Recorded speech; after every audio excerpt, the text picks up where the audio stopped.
तो नमस्कार मेरे प्यारे प्यारे बच्चों। हम BRICS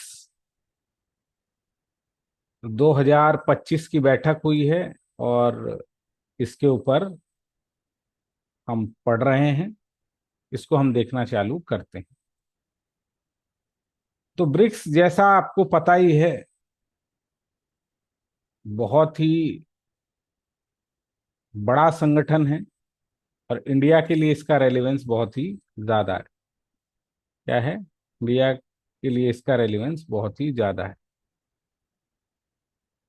Brazil, Russia, India, China और साउथ अफ्रीका, इससे इसकी शुरुआत हुई थी, है ना।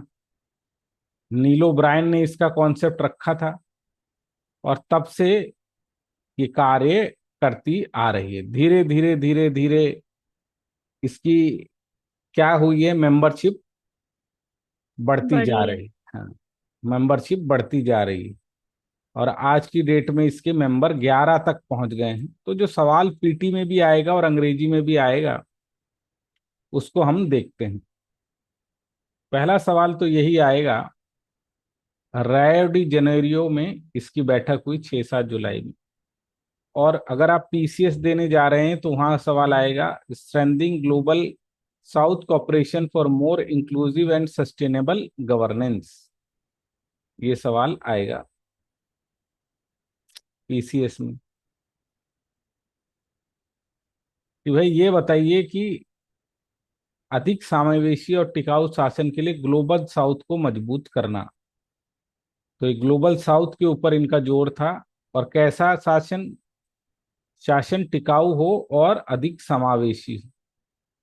अब परिणाम क्या निकले, इसको हम थोड़ी देर में देखेंगे। सबसे पहले हम ये देखते हैं कौन कौन से इसके मेंबर हैं। 2025 तक 11 मेंबर इसके हो गए हैं। 5 मेंबर तो ये पहले ही हैं। 6 जुड़े हैं, Egypt, Ethiopia, Iran, Saudi Arabia और यूएई। तो 3 देश आए हैं कहाँ से? गल्फ से। गल्फ से। और 2 देश आए हैं अफ्रीका से। अफ्रीका से। तो ये आपको याद रखना है। और अब एक देश आ गया है साउथ ईस्ट एशिया से, जो नया प्लेयर इसमें जुड़ा है। ये प्रीलिम्स का सवाल है अगले साल के लिए। ये सवाल प्रीलिम्स में पूछा जाएगा, प्लीज इसको याद रखिएगा कि कौन कौन से प्लेयर। ठीक है। तो ये 5 पहले से ही हैं। मिस्र, इथोपिया आए हैं अपना अफ्रीका से।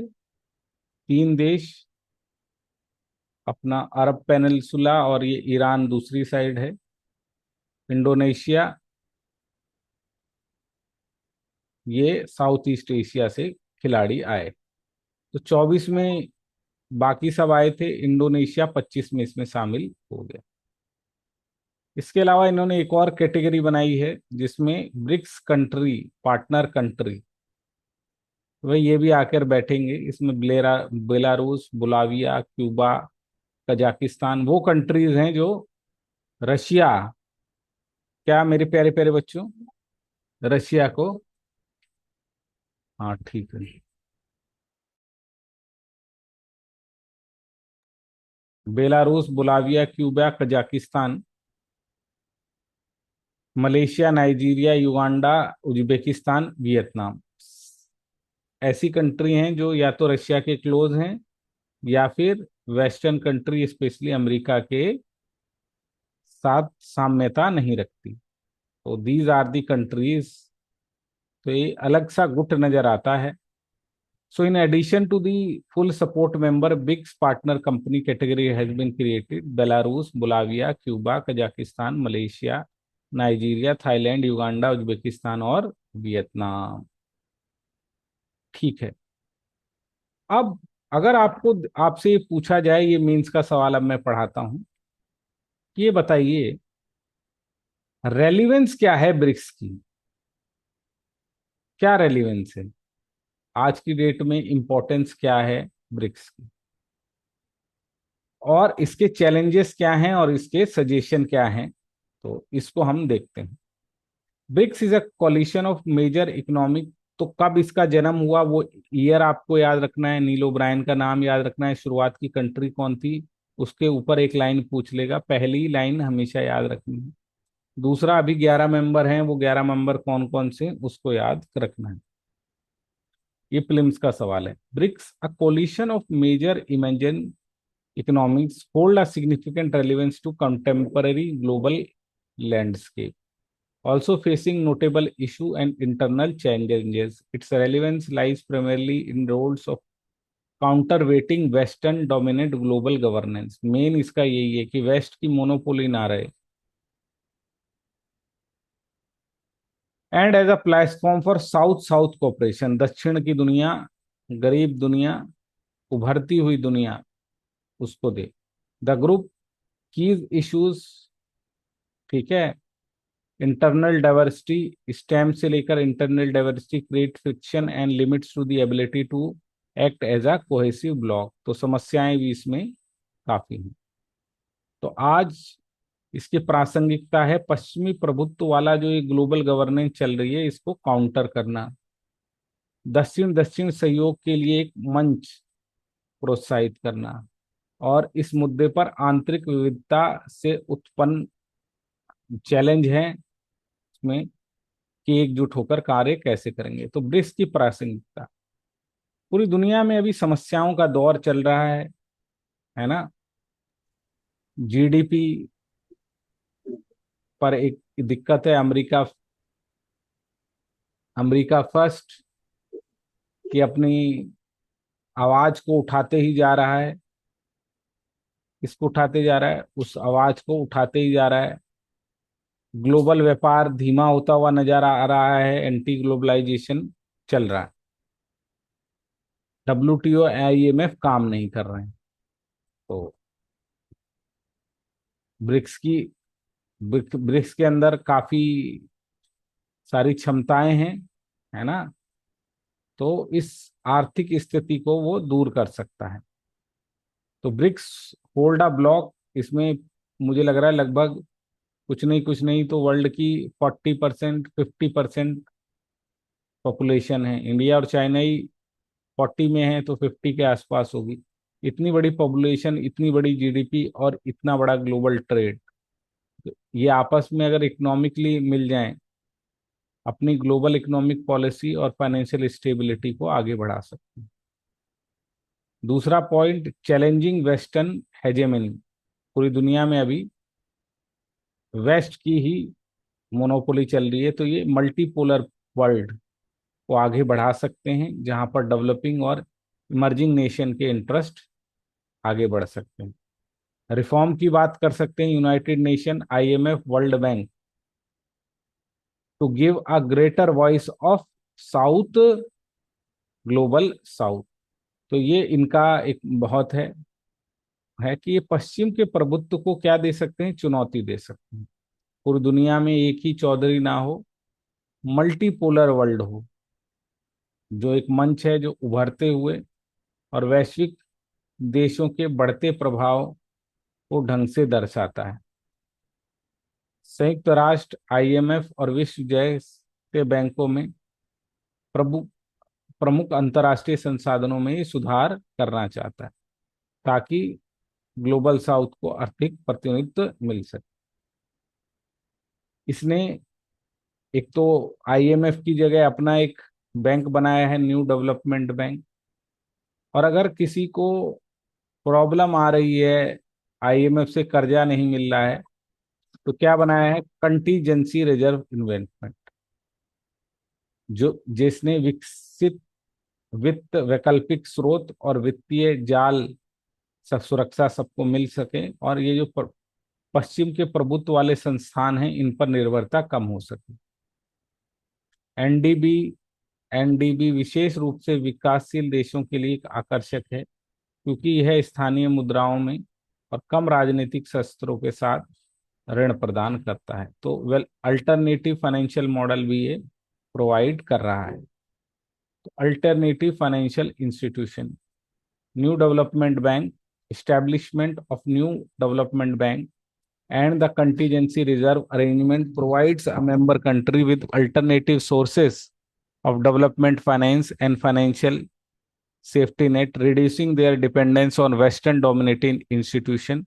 The NDFT in particular, appealing these developing nation are often provide loans in local currencies with fewer political condition. South south cooperation, जो कि मेरे प्यारे प्यारे बच्चों बहुत ही ज्यादा जरूरी है कि हम दक्षिण की दुनिया की क्या करें, दक्षिण की दुनिया की बात करें।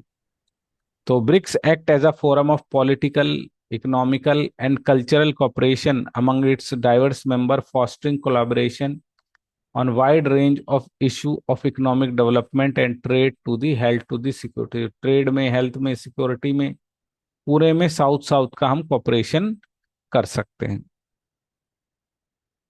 तो दक्षिण दक्षिण सहयोग, जिसमें राजनीतिक, आर्थिक, सांस्कृतिक से लेकर स्वास्थ्य सहयोग, तो इतने सारे इसके रेलिवेंस है। अब चुनौतियां क्या हैं, क्यों ये काम नहीं कर पा रहा है? तो भैया इसके सबसे भारत के लिए भी और अन्य देशों के में भी ये है, internal division and diverge interest. The group compose of the country vastly with different political system. Russia में जाएंगे, चाइना में जाएंगे, डेमोक्रेसी नहीं है। क्यूबा में जाएंगे, डेमोक्रेसी नहीं है। भारत में डेमोक्रेसी है। इकोनॉमिक स्ट्रक्चर डिफरेंट है और सबके इंटरेस्ट अलग अलग हैं। भू राजनीति को लेके, यूक्रेन को लेके भारत का एक व्यू है, चाइना का एक व्यू है, रशिया का एक व्यू है। तो अलग अलग लोगों के अलग अलग व्यू हैं। ये देखो, इंडिया और चाइना की टेंशन चल रही है, तो कैसे सही से ग्रुप काम करेगा? एक बार तो भारत ने बैठक वर्चुअली भाग लिया था। Similarly diverse foreign policy portfolios like Brazil, Brazil के इंटरेस्ट ये कंट्रियों से साम्यता नहीं खाते। क्यों? वो नजदीक है किसके? वेस्ट के। ईरान के कॉन्फ्लिक्ट हैं, तो एक पॉजिटिव में है, एक नेगेटिव में है। इंडिया चाइना के और चाइना रशिया के जियोपॉलिटिकली वो हैं बॉर्डर टेंशन। तो ये समस्या है इसमें। इतनी बात आपको समझ में आई होगी कि आंतरिक विभाजन और विभिन्न हित, भारत चीन सीमा विवाद, ब्राजील पश्चिम के साथ घनिष्ठ संबंध, ईरान बिल्कुल ही संबंध नहीं, संघर्ष की स्थिति। तो सबकी फॉरेन पॉलिसी अलग अलग है, तो कोई भी मुद्दा आ जाता है तो कैसे ये निपटेंगे। दूसरा, आर्थिक अनुकूलन, ये समूह पर हेजेमनी है चाइना की, क्योंकि सबकी इकोनॉमी मिला लो और खाली चाइना की इकोनॉमी बना लो, ये देखो तो भी चाइना की इकोनॉमी ज्यादा है। तो इसका चाचा चौधरी कौन है? चाइना। बोलो। चाइना। हाँ, इसका चाइना है। तो इससे चिंता होती है कि क्या यह चीन के हितों के लिए का एक मंच तो नहीं हो जाएगा, एक समान हितों के लिए, और उसका व्यापार और तो नहीं बढ़ाएगा, जिससे एकजुटता में अभाव आ जाए। व्यापार घाटा काफी ज्यादा है इसके साथ। तो economic imbalance, the growth group's economic strength is heavily skewed towards China. China GDP is significantly larger than of combined GDP of other member, which can lead the concern about bloc serving primarily as a platform for Chinese interest rather than a truly equal partnership. The economic dominance create a trade imbalance and can stain solidarity. Lack of cohesion and institution, informal है आज भी। BRICS remains a relatively informal forum with a strong institutional framework without a strong informal framework। तो with और अ define strategic, कोई define define रूप से क्या नहीं हो पा रहा मेरे प्यारे प्यारे बच्चों? डेफिनेट रूप से वो नहीं हो पा रहा।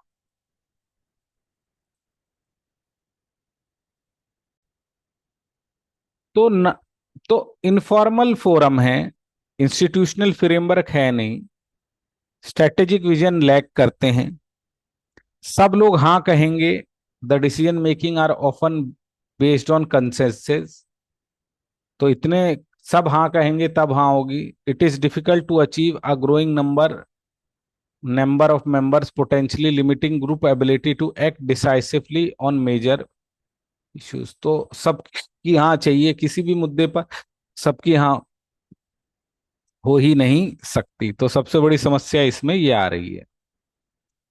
समेकन व सस्ता घन का अभाव, तो मजबूत ढांचा नहीं है, सेक्रेटरिएट नहीं है, अनौपचारिक मंच है, आम सहमति से निर्णय होते हैं, और जिससे बढ़ती संख्या में मुश्किल होगी आगे जाके कि ये दक्षता से काम करें। ये देखो प्रतिबंध और तनाव चल रहे हैं इस ग्रुप के लोगों पर। रूस और चीन ये बेचारे तो संकटग्रस्त हैं। तो ये क्या पूरी दुनिया में रचनात्मक काम करेंगे इस टाइम पे, या फिर पश्चिम का विरोध करेंगे? तो बाकी लोग भी फिर हतोत्साहित हो जाएंगे। तो ये एक इश्यूज अभी आ रहा है, sanctions and geopolitical tensions. The presence of members like Russia and Iran, which are under international sanction, complicate the group's ability to engage with the broader global community and can create a perception as a bloc primarily anti-West। यही भारत को भी दिक्कत है, इसमें ज्यादा आने से ये परसीव हो जाएगा। Then the constructive force for global forum, this can also deter the other potential member। तो भाई प्रॉब्लम कितनी आई, पूरी दुनिया में आर्थिक समस्याएं हैं, चीन का प्रभुत्व, चीन का प्रभुत्व है, उसको ये कम करेंगी, नए डेवलपमेंट पैसा देंगी, साउथ साउथ कोऑपरेट करेंगे। बटा हुए समूह के लोग हैं, आर्थिक असंतुलन बहुत ज्यादा है, चाइना की मोनोपोली है, कोई सेक्रेटरीट नहीं, इनफॉर्मल संगठन, आम सहमति पे निर्णय, और एंटी वेस्ट ब्लॉक के रूप में इनकी छवि। क्या इतनी बात समझ में आई? Yes sir. अच्छा, तो करना क्या चाहिए कि ये ग्रुप क्या कर पाए? सस्टेन कर पाए आगे। हाँ, यह ग्रुप सस्टेन कर पाए तो हमें क्या करना चाहिए?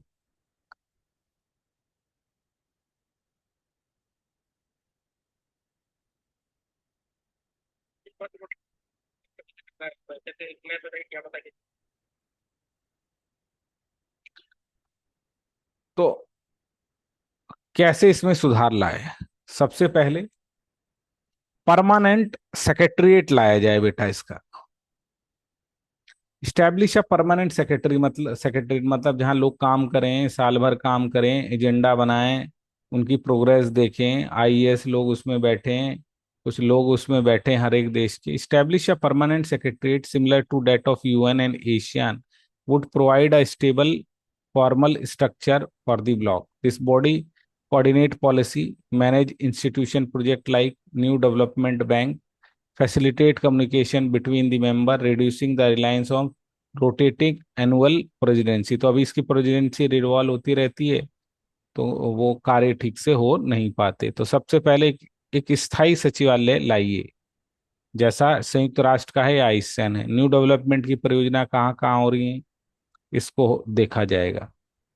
और अभी समस्या है वार्षिक रोटेटिंग प्रेसिडेंसी पर ज्यादा निर्भर है। आंतरिक विवादों का समाधान हो जाए भारत और चीन, है ना, ताकि बढ़िया तरीके से ये ये कंस्ट्रक्टिव काम कर सके। तो resolve internal dispute, member state particularly India and China should utilise dedicated BRICS. तो भारत और चाइना के लिए मौका है कि वो इसका कॉन्फ्लिक्ट रेजोल्यूशन मैकेनिज्म और D accelerate the geopolitical tension and built a trust. A more harmonious internal relationship would strengthen the group collective voice and global stage। Foster economic complementary, तो हमेशा ही जहां पर आपकी दिक्कतें हों, आप क्या करो, कॉपरेटिंग वाले एरियाज को देखिए। Instead of viewing each other as a competitor, members should identify and promote economic cooperation in the areas where their strength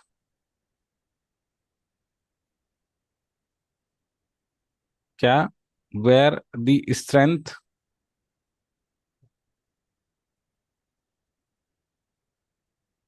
promote economic interest where their strength is complementary. हमेशा यही देखना चाहिए जहां आपकी दिक्कत हो लोगों के साथ, आप कहाँ कहाँ कॉपरेट कर सकते हैं, उन एरियो में कॉपरेट करें। This could continue in technology sharing, joint research, sustainable energy and BRICS supply chain network, इन पर फोकस करें।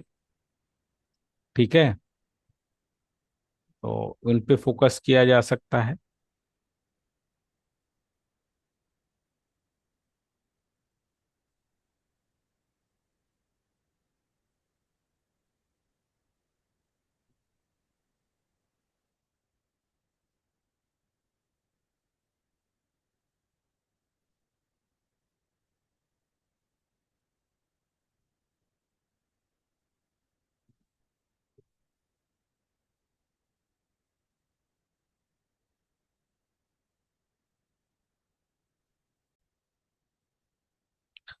आर्थिक पूर्णता को हम बढ़ावा दें, एक दूसरे के प्रतिस्पर्धी मानने के बजाय सदस्य देशों को आर्थिक सहयोग का पहचान व प्रचार होना चाहिए। ताकतें एक दूसरे की पूरक हो सके। इसमें प्रौद्योगिकी साझाकरण, टिकाऊ ऊर्जा, संयुक्त संस्थान व ब्रिक्स व्यापी आपूर्ति श्रृंखला नेटवर्क को विकसित करना शामिल है। बाहरी प्रभाव, अब क्या कर सकते हैं? ये जो न्यू डेवलपमेंट बैंक है, इसका और पैसा इसमें लाया जाए और इसको अधिक स्वायत्त बनाया जाए, है ना। ये जैसे अभी विश्व डेवलपमेंट बैंक है, वर्ल्ड डेवलपमेंट बैंक, उसी की तरह से ये गैर ब्रिक्स सदस्यों को भी अपना ऋण दे। ये बहुत बढ़िया है, ये अगर हम कर पाए तो बहुत अच्छा होगा। strengthen the new development bank, the NDB is a BRICS most tangible achievement. To enhance the influence, NDB should be given a larger capital base and a greater autonomy. It should also expand lending to non-BRICS developing nation to solidify its role, leading to global development bank. Promote unified digital currency. क्या करें? Developing a BRICS-backed digital currency could facilitate trade and financial transaction among the member without state reliance on US dollar or Western dominant financial system। तो ये PT का सवाल है कि यही BRICS समूह है जो अपनी करेंसी लाने की बात कर रहा है।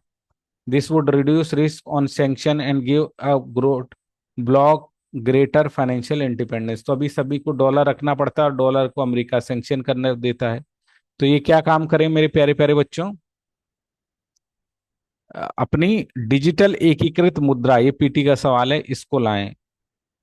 ए- एक ब्रिक्स समर्थित डिजिटल मुद्रा का विकास सदस्यों के बीच व्यापार और वित्तीय लेन देन व अमेरिकी डॉलर या पश्चिमी प्रभुत्व वाले वित्तीय प्रणाली पर निर्भरता कम करने के लिए सुगम्य बनाया जा सकता है। इन प्रतिबंधों और जोखिमों को कम करेगा और स्वायत्ता देगा। अब किसी को भी ये शामिल कर ले रहे हैं, क्या करें? कोई मापदंड बनाएं, किन देशों को हम शामिल करेंगे। तो स्पष्ट ढांचा बनाएं, पारदर्शी बनाएं, है ना, और ऐसे ताकि फॉर्मल हो और इंटरनल स्ट्रगल रोके।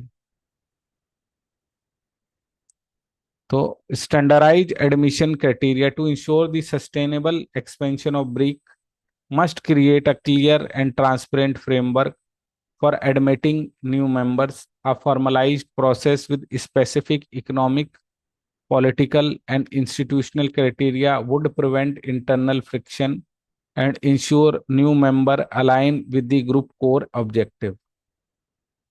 Establish ब्रिक्स सिक्योरिटी काउंसिल, ये भी अपनी सिक्योरिटी काउंसिल बनाए। Creating a formal security and intelligence sharing council would help members to cooperate issues like counter-terrorism, cyber security, regional stability. This would project a group collective power beyond economic matter into a critical geopolitical arena। क्या करें मेरे प्यारे प्यारे बच्चों? सुरक्षा परिषद, आतंक विरोधी परिषद, आतंक विरोधी, साइबर सुरक्षा, क्षेत्रीय खुफिया मुद्दों के लिए एक सुरक्षा बनाएं ताकि ये सामूहिक शक्ति और सिर्फ इकोनॉमिक ब्लॉक ना रहकर भू राजनीतिक मुद्दों में भी शामिल करे। तो क्या करना है हमको मेरे प्यारे प्यारे बच्चों? क्या करना है?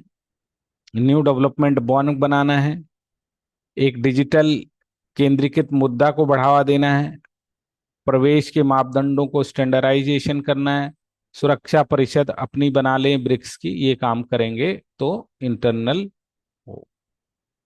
इश्यूज आपने देख लिए, रेलिवेंस आपने देख लिया, सब आपने देख लिया। अब आखिरी चीज है जो आपको देखनी है कि भैया इन्होंने बैठक में बात क्या की। बात वही की है कि भाई ग्लोबल गवर्नेंस को, की आउटकम ऑफ द मीटिंग, जो अभी मीटिंग हुई है उसमें क्या बात की? Global governance and multilateralism. इन्होंने कहा United Nation, IMF, world member, ये रिफॉर्म की इनको जरूरत है ना। आप एक तरफा किसी पर भी सैंक्शन लगा दे रहे हो, ये ठीक नहीं है। कोई भी देश, अमेरिका की तरफ इशारा है इनका। तो BRICS leader emphasize the need to reform global governance institution like United Nations, IMF, World Bank to better reflect the contemporary realities to give a greater voice to developing countries. They condemned the use of unilateral coercive measure and economic sanction. वैश्विक शासन व बहुपक्षवाद, क्या किया जाए? हम सही पर हैं। इन्होंने क्या बोला? एक तरफा आप जबरदस्ती आर्थिक प्रतिबंध लगा रहे हो, ठीक नहीं है। और संयुक्त राष्ट्र, आईएमएफ, विश्व बैंक में सुधार करो, विस्तार करो। विस्तार किया, इंडोनेशिया को लेकर आ गए हैं। ये पहला दक्षिण पूर्वी एशिया का देश है, G20 का भी देश है, ठीक है। तो ब्रिक्स और भी नए सदस्यों को लाने के लिए प्रक्रिया को इंस्टीट्यूशनलाइज करने की बात कर रहा था। अब इस पे धीरे धीरे ये लोग काम करेंगे, किसी को भी ऐसे ही ना ले आए। तो एक्सपेंशन, तो उसको, ये देखो ये बहुत बढ़िया है। पहला आप साउथ एशिया नेशन ले आए, तो जो 10 नेशन हैं और ये वाला रीजन है, ये भी अब इसमें आ जाएगा धीरे धीरे। तो ये अच्छा है। इकोनॉमिक और फाइनेंशियल कॉपरेशन कर सकते हैं। न्यू डेवलपमेंट की आपने खूब बात सुनी, ये अल्टरनेटिव हो सकता है। अगर इसकी तरफ बढ़ेंगे तो आईएमएफ में भी सुधार आएगा। Climate change, a tropical forest fund was recognized as an innovative mechanism to mobilize long-term financing for tropical forest conservation. The BRICS leader also adopted, ये दोनों पीटी के सवाल हैं, इसको अलग से लिखना। ट्रॉपिकल फॉरेस्ट फंड फिल्म्स अगले साल आएगा। Climate framework declaration to guide the resource mobilisation for climate resource for next 5 years। तो डिक्लेरेशन में क्या है? पैसा लाएंगे भाई, रिसोर्सेज लाएंगे। और ट्रॉपिकल फॉरेस्ट फंड हम एक सेकंड में देखते हैं क्या है ये। Tropical forest facility is a major financial initiative spearheaded by Brazil, designed to provide long-term performance-based funding for tropical country to conserve forest। तो जो ट्रॉपिक्स में कंट्री हैं वो जितने अपने पेड़ बचाएंगी, फॉरेस्ट को कंजर्व करेंगी, उतना ही उनको पैसा मिलना चाहिए। Instead of donation, it aims to create a blend financing fund, raising capital from government and private investor, which then used to pay country maintaining the standing process। तो ये डोनेशन नहीं लेगी, ये क्या करेगी? पैसा उगाएगी सरकारों से, कैपिटल पूंजी लेगी और प्राइवेट इन्वेस्टरों से, ठीक है। फिर उनसे सिर्फ डोनेशन पर निर्भर नहीं है, दूसरी चीजों को भी लेकर आएंगे। कितना पैसा लेकर आने की बात कर रहे हैं? 125 बिलियन थ्रू इन्वेस्टमेंट, निवेश करने की बात कर रहे हैं कि भाई फंड से निवेश करो, इन्वेस्टर इंस्टीट्यूशनल से लाओ, पार्टनर कंट्री से लाओ, ठीक है। अब ये पीटी का सवाल है, केवल डोनेशन पर निर्भर नहीं है। क्या इन्वेस्टमेंट का मतलब होता है उनको वापसी में कुछ मिलेगा। प्राइवेट कैपिटल मतलब बाहरी जो प्राइवेट प्लेयर हैं वो भी ला सकते हैं। पूंजी एक, लगाएंगे। हाँ, ये लॉन्च हुआ था COP30 में, ब्राजील में लॉन्च हुआ था। ब्राजील ने ही इसको लॉन्च भी किया था। क्या बात समझ में आई? अब इसके ऊपर इंडिविजुअल सवाल आ सकता है मेरे प्यारे प्यारे बच्चों। क्या आ सकता है?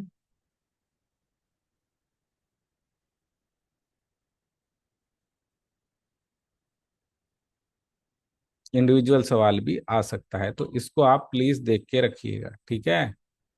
ये बात समझ में आई? Yes sir. ठीक है, वापस चलो अपने उस पर। क्लाइमेट फ्रेमवर्क डिक्लेरेशन भी ये लेके आए। Artificial intelligent in AI governance, तो एआई जो हो अभी चल रहा है इसका गलत प्रयोग ना हो, ठीक है? इसके ऊपर भी बात हुई कि क्या हो, इंक्लूसिव इंटरनल कोलैबोरेशन हो सके। हेल्थ को लेकर भी इन्होंने बात की। अभी पीटी का सवाल है, कल भी बताया था। सोशली डिटरमाइन डिजीज, इसका मतलब क्या होता है? Promote health equity, address the root cause of health disparity. कि भाई लोग हेल्थी क्यों नहीं है? क्योंकि उन पे पैसा ही नहीं है, गरीबी है, बेरोजगारी है, इसकी वजह से वो उनकी हेल्थ भी ठीक नहीं रहती है। तो इसको कहते हैं सोशली डिटरमाइंड डिजीज। इसके ऊपर इन्होंने बात की। पॉलिटिकल एंड सिक्योरिटी इश्यूज, वो तो नीचे भी आपने पढ़ा कि इस कि दुनिया में जो संघर्ष चल रहे हैं उनके बारे में बात की। तो आर्थिक सहयोग के लिए एनडी को आगे बढ़ाने का किया। जलवायु परिवर्तन के लिए ये ब्राजील लेकर आया है, प्राइवेट फंड उठाएगा। और इनकी एक उद्घोषणा भी है, जलवायु ढांचा घोषणा। आर्टिफिशियल इंटेलिजेंस, अभी जो जो ग्लोबल गवर्नेंस में इसको शामिल किया जाए। स्वास्थ्य, जो गरीबी के कारण स्वास्थ्य की समस्याएं हो रही हैं, इसमें साझेदारी करें। और राजनीतिक और राजनीतिक मुद्दे जो नीचे आप पढ़ चुके हैं, इनके ऊपर बात की गई। तो मुझे लग रहा है पीटी और मेंस के लिए आप इस पर सवाल लिख सकते हैं। पीटी का सवाल है आपका कंट्रीज, इनिशिएटिव, करेंसीज, कब चालू हुआ था। मेंस का सवाल में रेलिवेंस, इश्यूज और सजेशंस, दोनों ही तरह के सवाल अब आप करेंगे। ये डॉक्यूमेंट आपको मिल जाएगा। Thank you very much. धन्यवाद।